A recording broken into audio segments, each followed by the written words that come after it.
চাস্তো ভাই, এইটা প্রবাস। মায়ের হোটেল আর বাবার ব্যাংক না। এখানে আসার আগে চিন্তা করে আয়ো, 12-14 ঘন্টা ডিউটি করার পরে নিজে রান্না করে খাইতে হইব।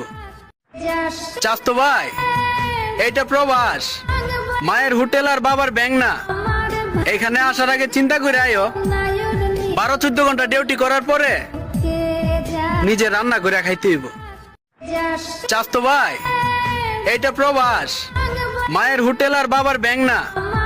এখানে আসার আগে চিন্তা করে আয়ো, 12-14 ঘন্টা ডিউটি করার পরে নিজে রান্না করে খাইতে হইব। চাস্তো ভাই, এইটা প্রবাস। মায়ের হোটেল আর বাবার ব্যাংক না। এখানে আসার আগে চিন্তা করে আয়ো, 12-14 ঘন্টা ডিউটি করার পরে নিজে রান্না করে খাইতে হইব। চাস্তো ভাই, এইটা প্রবাস।